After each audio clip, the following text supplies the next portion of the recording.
Perfiles mortales. Perfiles mortales. Hoy en Perfiles Mortales hablaremos de los monstruos. En estas personas es la psicopatía y la sociopatía. Perfiles mortales. Comenzamos. Hoy llegamos a la última vuelta de este programa que, capítulo tras capítulo, ha caminado por los rincones más sensibles y oscuros de la mente humana. En Perfiles Mortales hemos explorado casos que nos demuestran que los asesinos seriales no siempre tienen rostros de monstruos. A veces se esconden detrás de una sonrisa amable, de una infancia rota o de un placer perverso que nunca aprendieron a contener. Soy Amor Gavino y estás a punto de escuchar el último episodio de la segunda temporada de Perfiles Mortales. Una vez más me acompaña la psicóloga Patricia Guan, quien ha sido guía, soporte y pieza clave para entender y conocer lo que hay detrás de cada crimen que aquí narramos. Psicóloga, gracias por estar aquí. ¿Cómo se encuentra? Bien, muy contenta y muy agradecida por la confianza que tuviste en mí para estar contigo en algo que te apasiona un montón. Sí, la verdad que sí. Bueno, como sabemos, este es un capítulo especial que marca el cierre de un ciclo, el final de un proyecto que le puse mucho amor, mucha entrega y cada parte de mí. Perfiles Mortales fue un programa, fue una inmersión en la oscuridad, una búsqueda constante por entender lo incomprensible, por conocerlo también, y es momento de dar paso al episodio de hoy. Esta es la historia del locutor asesino Ángel Ordóñez, una narración a cargo de Lalo Ortiz, quien también ha sido parte esencial de esta segunda temporada de Perfiles Mortales. Escuchémoslo. Perfiles mortales. Perfiles mortales. Hay voces que acarician, voces que sanan, y hay otras que susurran desde el abismo, que seducen para luego destruir. Buenas noches, Ángel. Así es, buenas noches, ¿con quién tengo el gusto? ¿Usted tiene algo que contarnos en esta noche de Halloween? ¿Alguna historia? La voz de Ángel Roberto Ordóñez era de esas últimas. El tipo de voz que podría hacerte reír por la mañana y helarte la sangre por la noche. A sus 16 años ya dominaba la radio en Chihuahua. Tenía el don, ese algo que no se enseña ni se imita, el poder de hablar y ser escuchado, de parecer humano y cercano. A los 21, era el favorito de políticos, marcas y estaciones. Era una estrella en ascenso, reconocido como el joven de la voz dorada. Se ganaba a todos con una broma, con una canción, con una frase dicha en el momento justo. Pero en el fondo, no era brillante.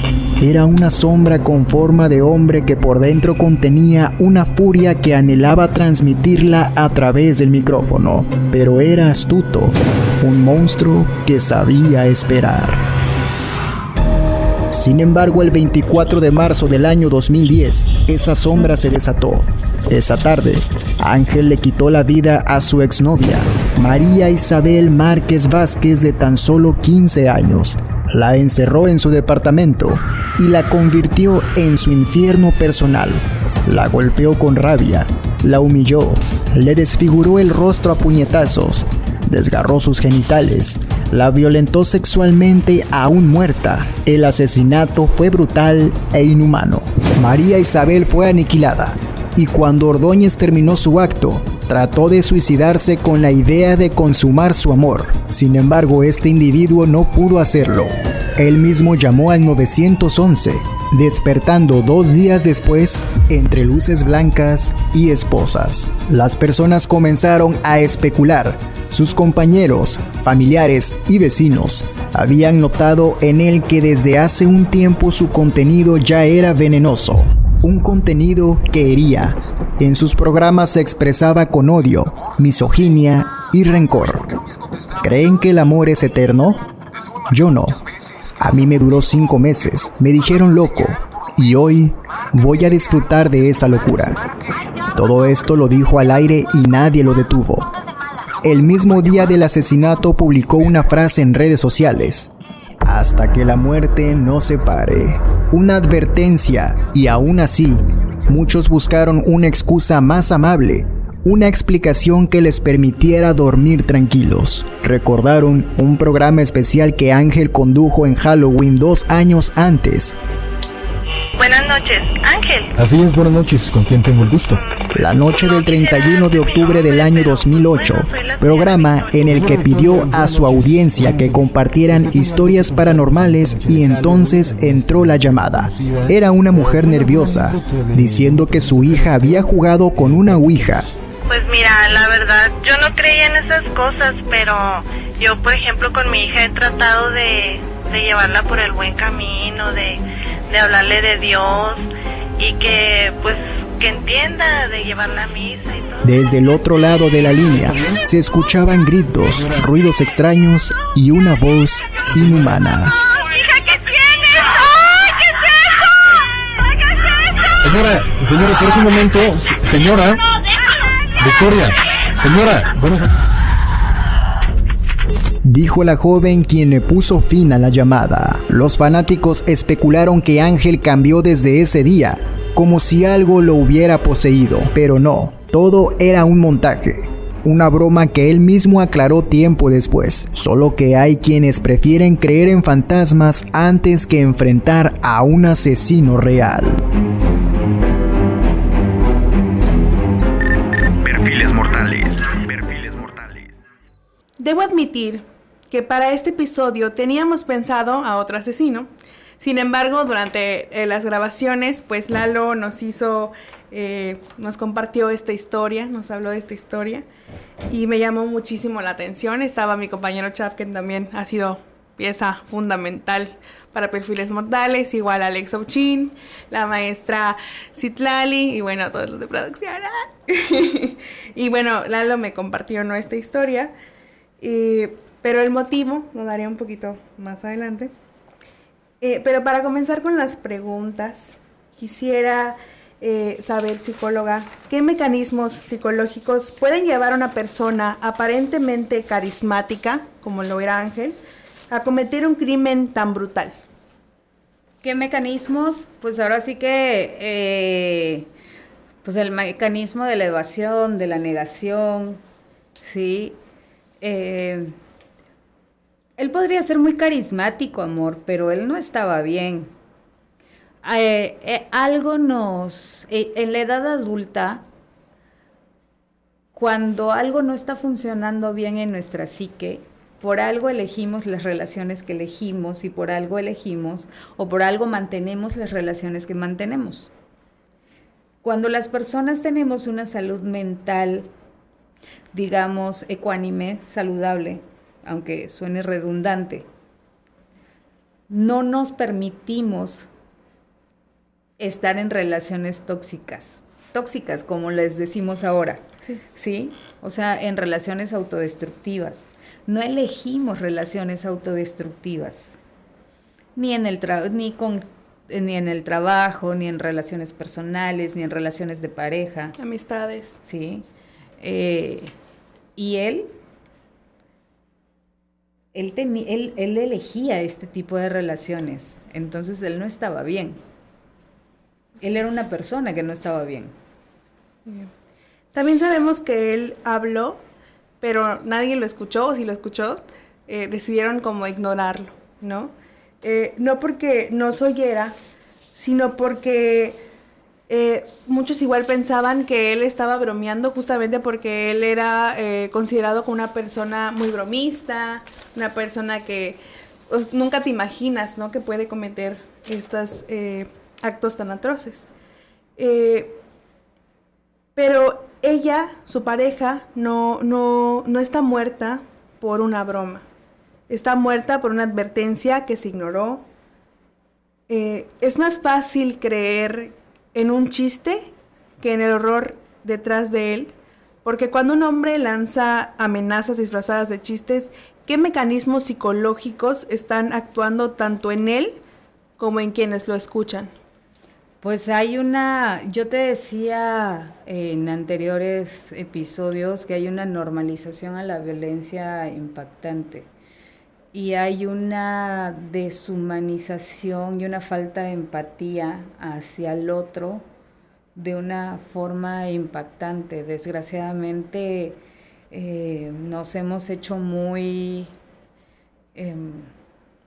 egocéntricos o nos hemos hecho muy egoístas, en donde solamente nos importa lo que estamos pasando y a lo que estamos viviendo cada uno de nosotros, y puede estar pasando algo aquí al lado de mí y como no es mi asunto, no lo volteo a ver y no pierdo tiempo en ello, ¿sí? Entonces, eso no me hace, en la ley, eso no me hace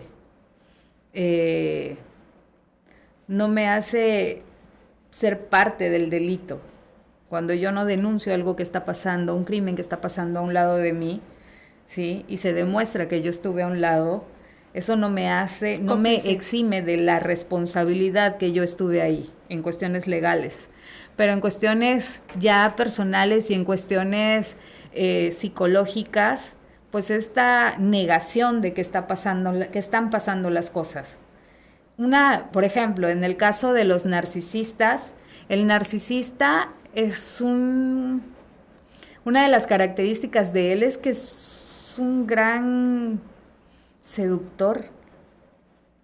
El narcisista no se muestra villano al principio, es un gran seductor, y el gran seductor necesita utilizar todas sus herramientas para caerle bien a la gente, para que no se vean las intenciones.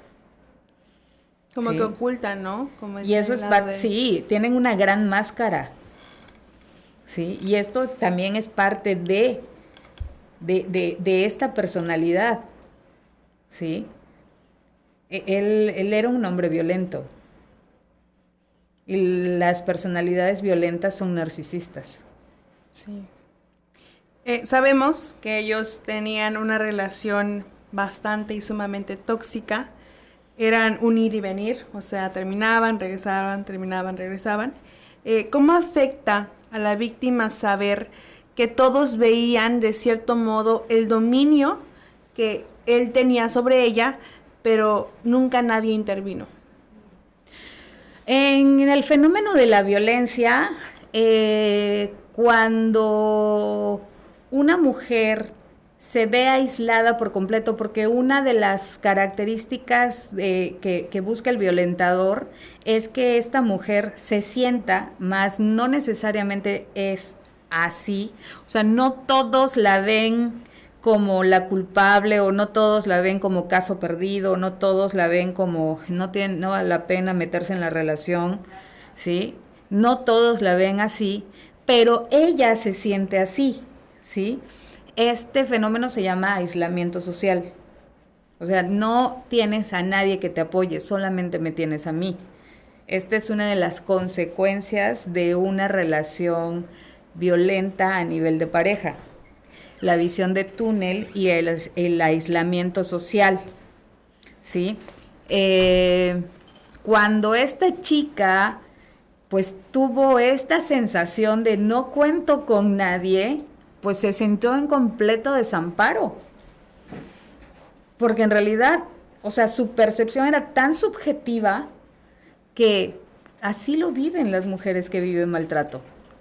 Sí, se sintió sola, ¿no? Como que no hubo una red de apoyo. Y no necesariamente es así. Posiblemente muchos hicieron como que no vieron nada. Pero más bien fue ella la que terminó aislándose y dejando de contar las cosas que sucedían y dejando de pedir apoyo, porque ¿qué más da si ya saben que venimos y regresamos? Así es. También otra de las situaciones que se presentó con este locutor es el caso de una llamada aterradora que, bueno, quienes lo conocían sabían que después de recibir esta llamada aterradora donde supuestamente pues las personas que escucharan esta llamada iban a morir y bla, bla, bla, Ángel cambió después de recibirla, ¿no? Entonces, ¿puede una sola llamada desencadenar un episodio psicótico en alguien con una mente que ya es inestable? Si él ya estaba inestable, si él ya, o sea, él ya tenía una enfermedad mental, aunque no sea diagnosticada, sí una llamada como este tipo podía desencadenar un brote psicótico. Por supuesto que sí. ¿sí? Pero para eso tuvo que haber como muchos factores antes, ¿sí? Que al parecer sí hubieron, pero que tampoco nadie hizo caso, ¿sí? Y que tanto la mamá de él como pues la gente que trabajaba en la radio, las personas que lo escuchaban, estaba yo leyendo los comentarios de los videos porque yo estuve escuchando la llamada, ¿sí? Y tampoco era una llamada como que, o sea, como para que, o sea, una persona sana mentalmente no se desequilibraba, ¿sí? Allá me dice que había enfermedad mental. Sí, y además también no es como que te lo creas, ¿no? Porque se escucha muy falso. Y además... y luego creo que él había dicho que había sido desmintió. Un sketch y que, o sea, que ellos habían preparado esto, pero pues nos encanta el mito. Exactamente. También los fanáticos de Ángel, incluso aquellos apasionados por el tema de lo paranormal, insisten en que todo comenzó con esta llamada. Esa llamada que, por cierto, como mencionamos, ya se confirmó que fue falsa, fue algo que se planeó previamente, y dicen que fue el detonante, como si algo lo hubiera poseído, ¿no? Como si un ente oscuro lo hubiera empujado más adelante a matar a quien fue su novia. Pero ¿por qué necesitamos creer en lo paranormal cuando lo que en realidad nos aterra es aceptar que el monstruo humano y cercano pues es completamente real, y en este caso era Ángel? Pues yo creo que porque tenemos que buscarle una explicación a algo que no estamos dispuestos a aceptar, ¿sí? En este caso es como mi compañero, o como el que me saludaba todos los días, como el que me llevó a mi casa en la madrugada, o sea, estuve tan cerca de él.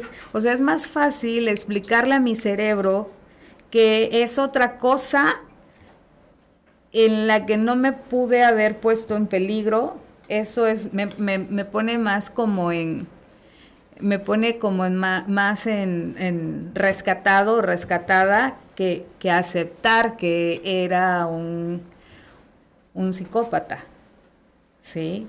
Que todo el tiempo, pues estaba en alerta en que en cualquier momento se podía detonar. Sí. Ahora, como regresando al principio, que le comentaba que para mí este capítulo, o sea, porque decidí como que cambiarlo de último momento, es por una experiencia más personal, que, bueno, cuando a mí me ofrecieron como conducir esta segunda vuelta de Perfiles Mortales, yo dije sí, desde el primer momento, porque a mí me apasiona, como ahora sí que, no sé, lo paranormal, los asesinos seriales, el terror psicológico, todo esto. Entonces, parte de hacer como un programa implica investigar, implica como meterte mucho a todos estos temas. Y recuerdo que para el primer capítulo, que era el de los monstruos de Ecatepec, pues yo estaba muy metida. O sea, así de que yo me la pasaba sentada y estaba, investigue. Y pues, bueno, yo descubrí mucha información que no encuentras en podcast o en videos en YouTube, porque a veces se censuran, ¿no? Uh-huh. Y hay contenido que, pues, encuentras en otros lugares que no está censurado y que es muy fuerte, ¿no? Entonces yo, la verdad es que vi cosas muy, pues, atemorizantes que no me dejaban ya ni siquiera dormir. Y me sentía vigilada, asqueada, y la verdad es que hasta me dolía ya, pues, todo, ¿no? O sea, me sentía rota. Hubo una noche en particular, yo comparto cuarto con mi hermana, y recuerdo que yo entre sueños la vi entrar, ¿no? Y ella se acostó cerca de mí, yo seguí durmiendo, y al día siguiente estaba en clases y recibí un mensaje de mi mamá, y ella me decía que estaba muy preocupada por mí, ¿no? Que me dijo que mi hermana le había mandado un mensaje en la mañana, que porque yo le había dicho mientras estaba dormida que yo la iba a matar. Y que luego pasaron horas y así que yo me acerqué y me arrimé hasta ella y que le dije, te juro que te voy a matar. Entonces, yo la verdad es que ya para esto sí me preocupé porque dije, ¿qué me está pasando? Y ya hablé con mi psicóloga y le comenté, ¿no? De qué es lo que estaba pasándome. Y ella me dijo que podrían ser como muchos factores, ¿no? Y parte de esos factores podían ser que yo pues estaba como metiéndome de más y que no me recomendaba, ¿no? Y que podrían ser también que yo vivía muy intensamente como el proyecto. Y que justamente podría ser algo que yo, como de cierto modo, como que relacioné con Ángel, que él también era fanático de todo esto y que decide hacerlo de la temática del Halloween y recibe la llamada y luego como que se nos vuelve loquito. Entonces, yo cuando conocí este caso, pues lo relacioné como le comento. Entonces, ¿usted cree que el contenido que consumimos o que producimos también puede afectar de manera profunda la percepción de nuestra realidad? Sí, si no llevas un equilibrio. Recuerdo que la sesión anterior que tuvimos me hiciste un comentario. Me siento muy cansada. Sí. Estos temas me cansan mucho.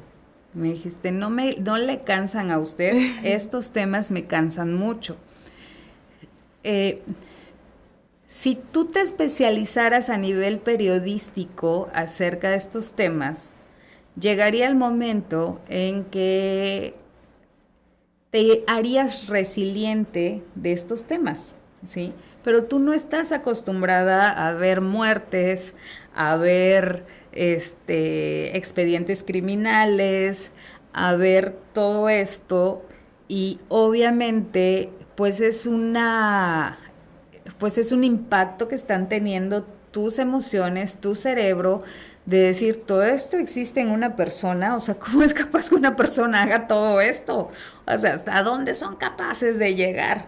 Y yo recuerdo que desde la primera sesión yo te dije, lo importante es que no los entiendas, ¿sí? Porque tú me decías, es que ¿cómo podemos entenderlos? Y te dije, no los entiendas. Conocerlos. Sí, conócelos, pero no los entiendas, porque el día que tú los entiendas, ¿sí? Entonces vas a ser capaz de hacer lo que ellos hacen. Mientras no los no tienes por qué entenderlos, porque al fin y al cabo ellos son unos asesinos, ¿sí?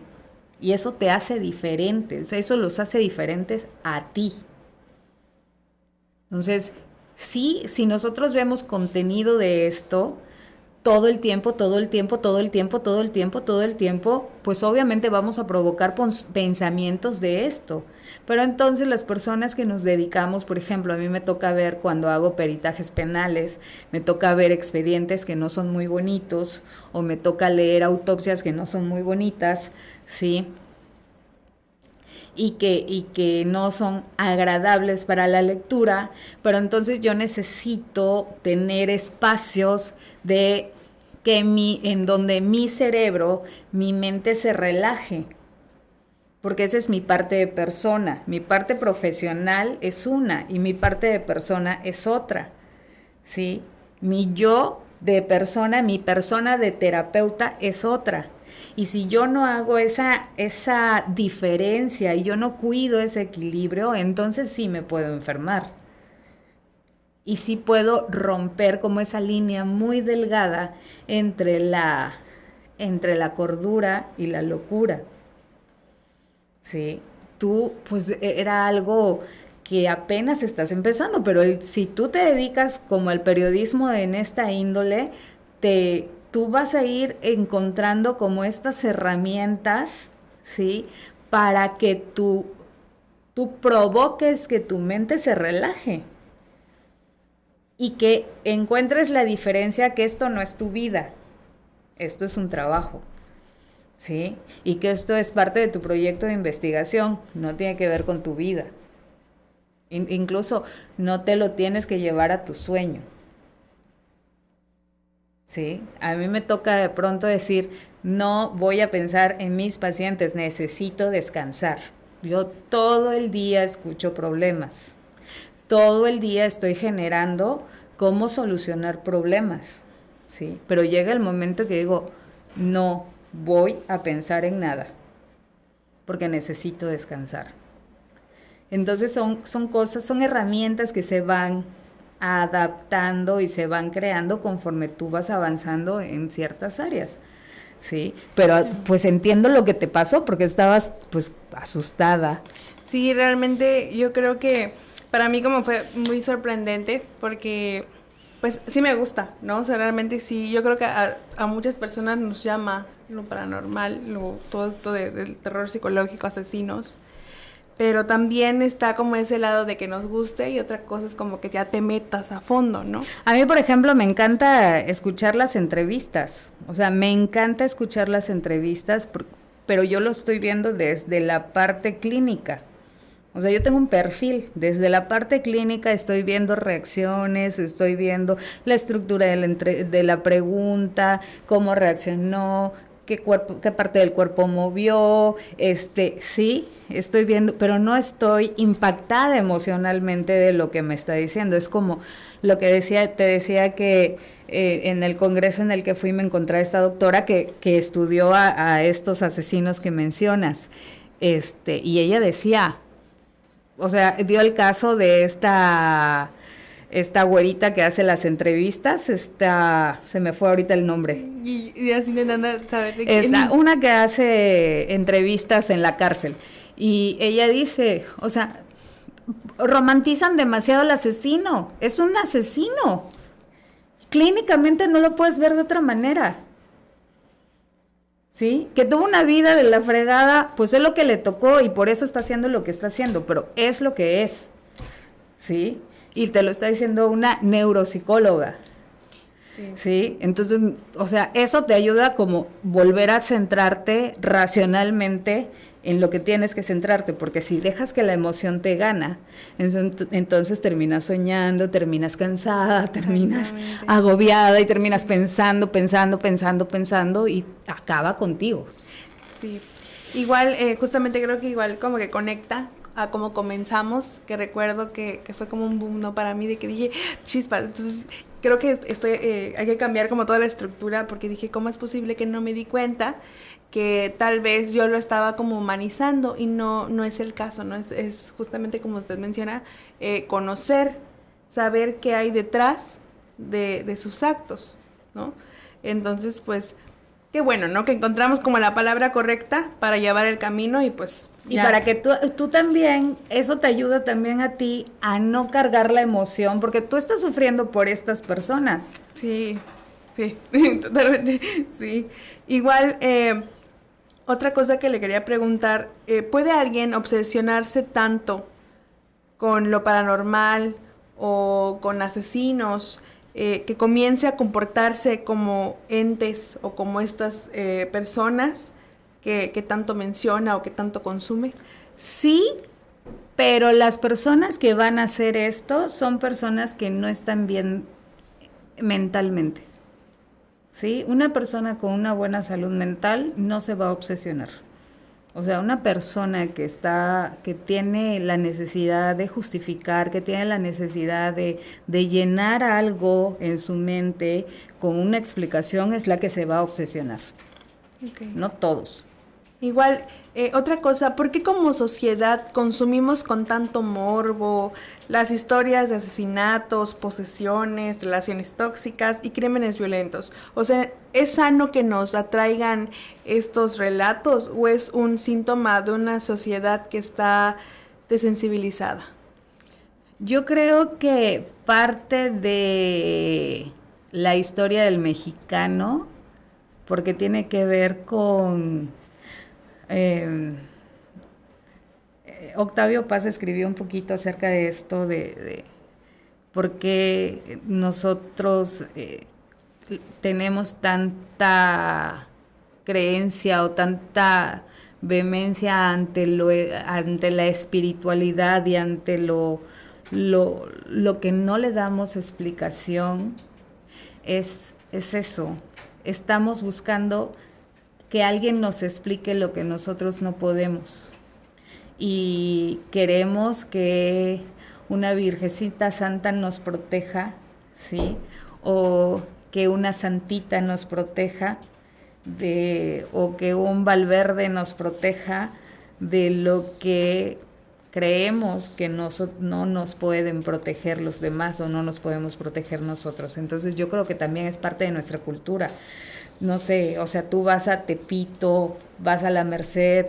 Aquí no es muy común que lo veas, ¿sí? A mí me ha tocado ir a ceremonias de la Santa Muerte. Tengo un amigo que está muy metido en eso y a mí me ha tocado acompañarlo y es increíble la cantidad de gente que va. Y, por ejemplo, en la Ciudad de México es increíble cómo esta religión es tan fuerte. Y es una religión que no tiene nada que ver, que le han dado otros tintes de brujería y de otras cosas, pero en realidad lo han adoptado mucha gente como una creencia religiosa, como una explicación, como una fe, ¿sí? Y eso tiene que ver con nuestra cultura. Sí, yo creo que, bueno, pues cada uno va como adoptando ciertas cosas según pues lo que consideren, ¿no? Y en este caso, pues si agarras algo malo, pues lo agarraste. También otra pregunta que le quiero hacer, ¿qué señales indican que pasamos de la curiosidad a la obsesión o al fanatismo? Pues yo creo que cuando ya no puedes separar esta línea de lo personal,